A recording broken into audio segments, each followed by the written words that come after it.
당시에 1930년이란 말이에요.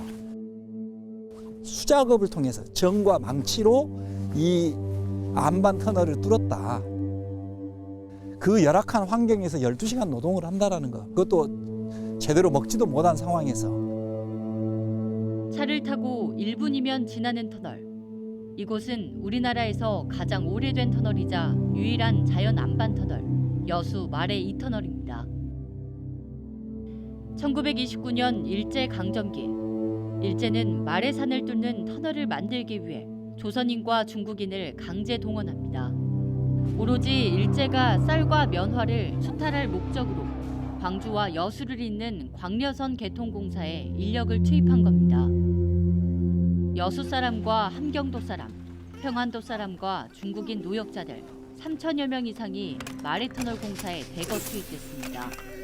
이 곡창지대의 수탈을 목적으로 만들어진 철도입니다. 그 철도의 하나의 구리고. 그래서 1930년 이 전라도 땅에서는 쌀과 함께 면화가 많이 재배됩니다. 이 말해터널은 일제가 한반도의 수탈을 상징한다고 보시면 될 겁니다. 전문적인 건설 장비는 없었습니다. 쇠망치와 정만 쥐어준 채 혹독한 노역이 시작됐습니다. 이들은 쇠망치와 맨손으로 무려 1년 10개월여 만에 640여 미터 길이의 터널을 완성했다고 전해집니다. 현지 주민뿐 아니라 푸른 옷을 입은 중국인과 더러는 함경도, 평안도 사람들도 섞여 있었다. 이들이 기이한 구호를 외치며 안반에 정을 박는 모습 또한 구경거리였다. 하루 종일 쇠망치질을 끝내고 나면 노역자들의 손에는 임금 30전이 쥐어졌습니다. 임금은 현금이 아닌 전표로 받았는데 전표를 다시 현금으로 바꾸면 20전 정도였을 것으로 추정됩니다. 이걸 가지고 뭘 살 수가 없습니다. 실제는 임금이 30전이라 하더라도 이들이 쓸 수 있는 돈은 20전 정도밖에 안 됩니다. 이 돈으로 합숙소 생활하고 먹고 살기엔 너무너무 힘든 거죠. 고된 일을 마치고 돌아간 합숙소에서조차 이들은 편하게 쉴 수 없었습니다. 늘 부족한 식량 때문에 조금이라도 더 먹기 위해 싸워 이겨야만 했던 겁니다.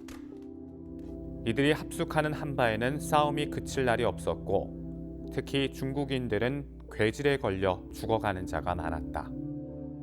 오전으로 내려오는 걸 뭐 그 질것에서 보지도 않고 먼 강에서 봐도 많이 내려왔다란다고 그래. 그때는 교통편이 다 불편하게 대부분 걸어다니는 사람들이었었거든.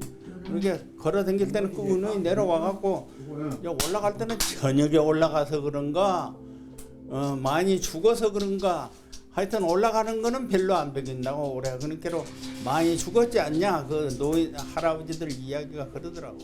물건 땅에다 묻는데 땅에다 묻어. 그래갖고 죽어버리는 거야. 그 돈을 쓱 갚는 거야. 이게 그 우리 부모들 그 이거더라니까. 전체 길이 640m, 높이 4.3m. 이 거대한 터널 곳곳에는 조선인과 중국인 강제 노동자, 그들의 피와 땀, 눈물, 그리고 한이 서려 있습니다. 쇠망치질 흔적이 빼곡하게 남은 외벽. 노역자들이 일제로부터 당한 핍박과 고통의 신음을 가늠케 합니다.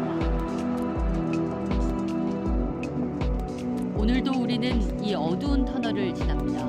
터널에 민낯이 드러내놓고 있는 치욕과 아픔의 역사. 현존하는 일제강점기 강제노동의 현장을 우리는 어떻게 마주해야 할까요?